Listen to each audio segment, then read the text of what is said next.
हाय दोस्तों, आपका मेरे चैनल पे फिर से स्वागत है। और नव वर्ष के पहले वीडियो के साथ हम आपके सामने प्रस्तुत हैं। और दोस्तों, आपने जैसे कि टाइटल देख लिया और आपने शीर्षक देख लिया होगा। शीर्षक में लिखा गया है कि कभी कभी ज़्यादा ज्ञान भी किसी चीज़ का आपको नुकसान दे सकता है। तो देखिए, इसके पीछे क्या तात्पर्य है, क्या कहना चाहता हूँ बात। बेसिकली आज का वीडियो इसी पे आधारित है। तो दोस्तों, जैसे कि आप लोग जानते ही हैं कि गुड़गांव में अब अफोर्डेबल जो हैं वो ना के बराबर आ रहे हैं। और नए लाइसेंसेस भी देखेंगे आप, टीसीबी की साइट पे जाके देख सकते हैं, लाइसेंस भी नहीं लग रहे हैं। कोई नए बिल्डर अप्लाई नहीं कर रहे हैं लाइसेंस के लिए। इक्का दुक्का आपको लाइसेंस दिखेंगे। पिछले साल भी आपने देखा, काफ़ी अंतराल अंतराल में कुछ प्रोजेक्ट्स आए। और अब तो ये अंतराल काफ़ी बढ़ चुका है और काफ़ी लोग वेट कर रहे हैं कि कोई नया प्रोजेक्ट आए और उसमें अप्लाई करें। बट ऐसा होता हुआ नज़र नहीं आ रहा है। हाँ, बाकी कुछ प्रोजेक्ट लाइंड अप ज़रूर हैं, बट उनके बारे में भी क्लैरिटी नहीं मिल पा रही है कि वो कब तक आएंगे या क्या होगा क्या नहीं होगा उनका। तो ऐसा ही असमंजस चल रही है। और लोगों को समझ नहीं आ रहा बेसिकली कि ये ऐसा क्यों हो रहा है और अफोर्डेबल प्रोजेक्ट क्यों नहीं आ रहे। तो देखिए दोस्तों, उसके पीछे कुछ कारण हैं, वो मैं कारण बता देता हूँ। और वीडियो जो आधारित है, जो कि आज के वीडियो का जो मेन थीम है, वो भी कहीं ना कहीं इसमें सम्मिलित रहेगा। तो देखिए दोस्तों, जो अफोर्डेबल थे, जो कि अफोर्डेबल 2013 में जब ये पॉलिसी आई, 14 से इसके अंदर प्रोजेक्ट आने लगे। तो एक तयशुदा रेट थे इनके, जो कि हाल फिलहाल में रिवाइज हुए, जिसमें 4,000 से जिसको बढ़ा के 4200 रुपये, मतलब 4,200 रुपये पर स्क्वायर फीट कर दिया गया। और जो 50,000 रुपये जो एक बेसिकली 500 रुपये पर स्क्वायर फीट जो बालकनी के लिए अमाउंट रखा होता था, उसे बढ़ाकर 1,000 रुपये पर स्क्वायर फीट कर दिया गया, जिसको मैक्सिमम 1 लाख जिसकी लिमिट रखी है। मतलब 1 लाख रुपए से ज़्यादा आपके से बिल्डर बालकनी के लिए चार्ज नहीं कर सकता। तो ये जो कॉस्टिंग है, और उसके बाद कुछ पार्किंग का भी प्रावधान दिया गया है। कुछ नए जो प्रोजेक्ट्स आ रहे थे कि हाँ, इसमें हम इतना इतना पर्टिकुलर पैसा देना है तो उसमें कार पार्किंग मिलेगी। और इसी तरह से कुछ कमर्शियल एरिया को भी बढ़ाया गया। बट देखिए, जिन बिल्डरों ने पार्किंग बनाई, उनसे कार पार्किंग मैक्सिमम लोगों ने खरीदी नहीं, क्योंकि मोस्टली इन्वेस्टर है। तो कार पार्किंग का जो एरिया बनाया था बिल्डर ने, वो कहीं ना कहीं जैसे ग्राउंड में उसने फ्लैट नहीं बनाया और स्टेल से स्टार्ट किया।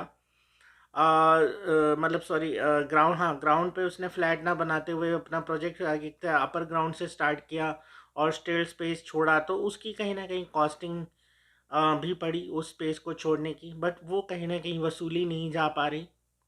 और जो कमर्शियल एरिया बढ़ा, तो कमर्शियल के ऊपर बहुत ज़्यादा ज्ञान, मैं कहूँगा कि गुड़गांव के रियल स्टेट में हमारे कुछ महान अनुभव है। और अपने आप को रियल स्टेट क्लैरिटी नंबर 1 जो है गिवर बोलते हैं। अपने आप ही अपने गुणगान गाते हैं। तो आप समझ जाएंगे किन की तरफ मैं इशारा कर रहा हूँ। तो उन्होंने बहुत ज़्यादा ज्ञान दिया कमर्शियल रियल स्टेट के ऊपर। और कमर्शियल की एक नेगेटिविटी सी बन गई मार्केट में।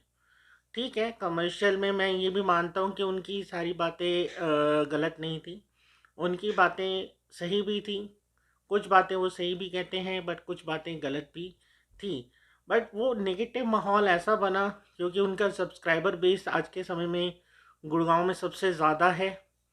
और तो जो भी लोग देखते हैं तो वो सोचते हैं कि शायद हाँ, ये जो कह रहे हैं ये सही कह रहे हैं। तो कमर्शियल कहीं अच्छा भी कर रहा है तो लोग उसको भी नहीं पूछ रहे। तो फिर ये जो आपके इसमें कमर्शियल आ रहे थे अफोर्डेबल हाउसिंग में, तो इसको तो कोई पूछना ही बंद कर दिया। अब अफोर्डेबल हाउसिंग में जो बिल्डर कमाता था, वो कमाता था कमर्शियल से, या फिर वो इस तरह से पार्किंग बेच के कमाना चाहता था। वो दोनों चीज़ें बंद हो गई। और एम क्यू भी आजकल क्या था कि भाई, जिस तरह से लाइन लग के उस टाइम में प्रोजेक्ट आ रहे थे, तो एम क्यू इतना आसान नहीं था किसी के लिए बेचना। तो ऐसे ही देखा बिल्डर ने, देखा कि जब प्रॉफिट मार्जिन ही नहीं बच रहे, 4-4 साल लग रहे हैं, और ऊपर से क्या है कि अफोर्डेबल में काफ़ी कुछ टाइटनेस है। मतलब हाँ, मतलब हर एक चीज़ का नॉर्म से, इवन तो अब इसको कंस्ट्रक्शन लिंक कर दिया गया है। तो पेमेंट भी अब बिल्डर जैसे पहले ले लेता था, तो वो कंस्ट्रक्शन लिंक के हिसाब से ही ले पाएगा। तो ये सारी टाइटनेस कर दी गई है, रूल्स में टाइटनेस कर दी गई हैं। और बेसिकली जैसे मैंने बताया कि ज़्यादा ज्ञान मिल गया, ओवर ज्ञान मिल गया हमें, जो कि मेन हमारे वीडियो का टाइटल भी था। कमर्शियल के ऊपर ओवर ज्ञान दिया गया, इस तरह का ज्ञान दिया गया, कुछ हद तक वो सही था, कुछ चीज़ें उसमें गलत थी। बट लोगों के मन में एक वो जैसे होता है ना, भय और डबल माइंड कर दिया लोगों को सारी चीज़ों में। तो अब वो लोगों ने कमर्शियल में भी इन्वेस्ट करना बंद कर दिया। तो जब कमर्शियल नहीं बिक रहा है, एमक्यू नहीं बिक रहा, पार्किंग नहीं बिक रही, तो अफोर्डेबल में जो मार्जिन थे वैसे ही पहले बहुत ही कम थे, और फिर कहीं ना कहीं कंस्ट्रक्शन कॉस्ट भी बढ़ गई, तो इसलिए अफोर्डेबल आने ही बंद हो गए एक तरह से। अब आप देखेंगे बहुत सारे लोगों की डिमांड है अफोर्डेबल के लिए। और अभी जैसे हाल फिलहाल में मैंने लास्ट ईयर जो अपना लास्ट वीडियो बनाया था, मैंने बोला भी था कि जिस तरह का माहौल है, जिस तरह की मार्केट में परिस्थितियां चल रही हैं, लोग डरे हुए हैं जॉब्स को लेके, और थोड़ा रिसेशन को लेके, या फिर कोविड को लेके, तो अफोर्डेबल सेगमेंट की डिमांड बढ़ेगी, अफोर्डेबल के लिए लोग डिमांड करेंगे, पर उसकी सप्लाई नहीं आ रही। और इसके पीछे क्या है कारण? हम लोगों को ही ज़्यादा ज्ञान दे देते। कई लोग बोल देते हैं कि नहीं, तू आज पार्किंग खरीद रहा है भाई, तू इतना कैलकुलेशन उसमें कैलकुलेशन कहते हैं कि भी तू आज फलाना फलाना इतना अमाउंट देगा, तो ये 4 साल बाद देख इसको इतना इंटरेस्ट लगा देगा, तो इतना ये अमाउंट बनेगा। अब ये ज्ञान ही तो हुआ ना। तो अब ज्ञान हो गया भाई, उसने पार्किंग नहीं खरीदी। अब बिल्डर की पार्किंग नहीं बिकी, तो कहीं ना कहीं उसको लॉस हो गया, तो बिल्डर का इंटरेस्ट यहाँ से भी ख़त्म हो रहा है। तो कहते हैं, इसीलिए कहते हैं कि भाई ज़्यादा ज्ञान भी देखिए किसी चीज़ का होना जो है किसी का भी उसके लिए नुकसानदेह होता है। अब बहुत ज़्यादा ज्ञान नहीं था, पहले के जो प्रोजेक्ट आते थे भाई, लोग इन्वेस्टर जो था वो शॉप्स लेता था, और एंड यूज़र जो था या छोटा इन्वेस्टर जो था जिसके पास इतना नहीं था, वो फ्लैट ले लेता था। तो चीज़ें चल रही थी, शॉप भी बिक रही थी, फ्लैट भी बिक रहे थे। फिर लोगों ने जब पार्किंग की डिमांड करी अफोर्डेबल में, तो फिर पार्किंग भी स्टार्टिंग के कुछ प्रोजेक्ट्स में कुछ रुझानों के हिसाब से वो बिकी। बट जैसे जैसे और इन्वेस्टर ने अपना ज्ञानबाजी उसके अंदर घुसाई, और लोगों ने कुछ अपना ज्ञान दिया, ग्रुपिज़्म बनता है। अब हर एक प्रोजेक्ट लॉन्च होता है तो उससे पहले उसके अंदर ग्रुप बन जाता है, कि जैसे अब हम मेरे मेरे साथ ही कई लोग जुड़े हैं कि हाँ भाई, मेरा इस फलाना फलाना प्रोजेक्ट में आया, तो मैं एक ग्रुप बना लूँ उस पर्टिकुलर प्रोजेक्ट से रिलेटेड।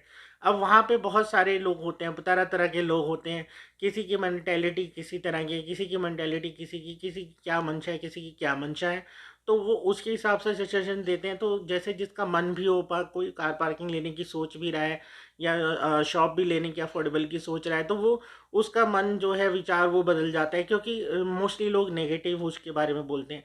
अब आप सोचिए कि एक चीज़ है जिसको बिल्डर ला पा रहा है जस्ट बिकॉज ऑफ, जैसे मान लीजिए अफोर्डेबल जो आ रहे हैं, वो आ रहे हैं, तो जैसे उसके जो अंदर जो आपके शॉप्स बनाता है बिल्डर, वहाँ से मार्जिन निकालने की सोच रहा है, या फिर पार्किंग से कुछ पैसा कमाने की सोच रहा है। अगर यही चीज़ें नहीं बिकेंगी तो फिर अफोर्डेबल आएगा कैसे? तो ये चीज़ नहीं कोई सोच रहा है, बस ओवरऑल सोच रहे हैं कि नहीं, हमें हर जगह पे अपना प्रॉफिट तो नहीं होता ना हर जगह पे भाई, हमें तो समायोजन बना के चलना पड़ेगा। तो ये चीज़ नहीं कोई समझ रहा है, और इसलिए जो ज़्यादा ज्ञान जो हो गया है लोगों के दिमाग में, तो वही एक तरह से, तो ये चीज़ को हमें समझना चाहिए। और देखिए बहुत ज़्यादा लोगों की मैं कहूँगा कि ओवर ज्ञान जो देते हैं, उनकी बातों को कुछ हद तक नज़रअंदाज करके, अगर हमारी रिक्वायरमेंट है, हमें कार पार्किंग चाहिए भाई, हमें शॉप ही लेनी है, हमारा उस तरह का बिजनेस है, या उस तरह की रिक्वायरमेंट है, तो हमें आगे बढ़ना चाहिए। देखिए जो मैंने जैसे बोला कि कमर्शियल, एक अपने पिछले की वीडियोस में भी बोलता आ रहा हूँ कि जो कमर्शियल या रेजिडेंशियल रियल एस्टेट है, वो एक दूसरे के पूरक है। अगर हम एक की काट करेंगे तो दूसरे पे भी कहीं ना कहीं फ़र्क आएगा।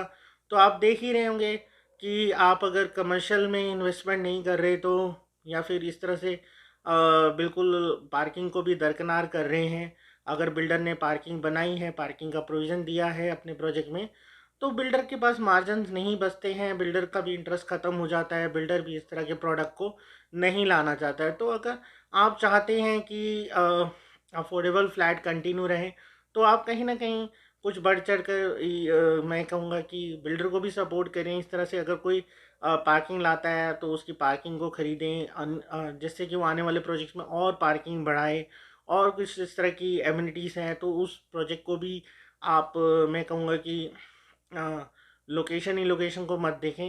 मतलब प्रोजेक्ट के अंदर एमिनिटीज़ अगर बिल्डर प्रोवाइड कर रहा है तो उसको भी अप्रिशिएट करें, कि जिससे वो आने वाले समय में और भी आपको एमिनिटीज़, कार पार्किंग या इस तरह की फैसिलिटी अपने प्रोजेक्ट्स में दे पाए। तो ये चीज़ है, दानी कहते हैं ताली दोनों हाथों से बजती है। तो अगर आप चाहते हैं कि बिल्डर डिसकंटिन्यू ना करें और अफोर्डेबल फ्लैट्स आते रहें, तो कहीं ना कहीं हमें भी इसी तरह से बिल्डर को सपोर्ट करना पड़ेगा, क्योंकि ये एक मैं कहूँगा कि गोल्ड होगा। अफोर्डेबल फ्लैट्स ने गोल्ड है, एक तरह से गोल्ड मानिए। जो आज आपको चीज़ें मिल रही हैं इस प्राइस रेंज में, अगर ये जब तक मिल रही हैं आने वाले समय में पता नहीं, देखिए कब ये बंद हो जाए पॉलिसी। ऑल्दो गवर्नमेंट तो चाहती है नहीं हो, बट अगर आप लोगों की सपोर्ट नहीं रहेगी तो ऑब्वियसली ये जल्दी बंद हो जाएंगे। अभी भी आपने देखा होगा कि ये बंद होने की कगार पे तो आ ही गए हैं।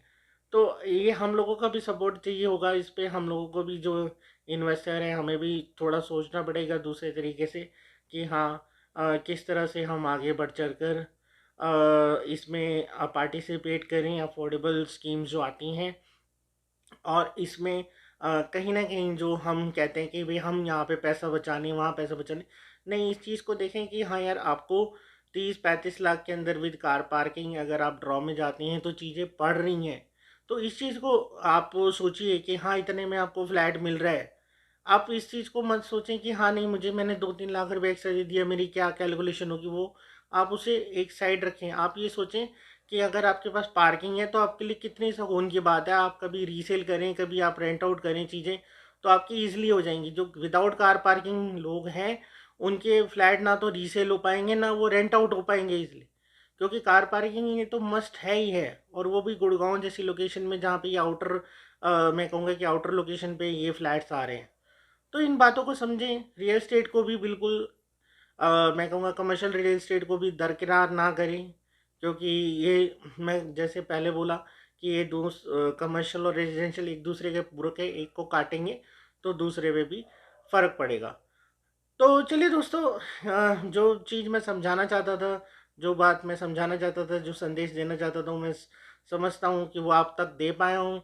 और आप इन बातों को समझेंगे और आने वाले समय में अप्लाई करेंगे तो आप देखेंगे ज़रूर चेंज होगा। और अफोर्डेबल जो एकदम से ड्राइड अप हो गए हैं, तो नए बिल्डर्स की हिम्मत पड़ेगी। हो सकता है पुराने बिल्डर फिर भी ना आए, बट एटलीस्ट नए बिल्डर तो आएंगे, कोशिश तो करेंगे कि हाँ इसमें भी कुछ वो अपने लिए भी बना पाएँ और आपके लिए भी एक में कम बजट में आशियाना दे पाएँ गुड़गांव जैसी लोकेशन में। तो चलिए दोस्तों, अब इस वीडियो को यहीं पे अंत कर देते हैं, और अब आपको जल्द मिलेंगे इसी तरह के इंटरेस्टिंग और नॉलेजेबल वीडियो के साथ। तब तक के लिए दोस्तों, bye bye and take care.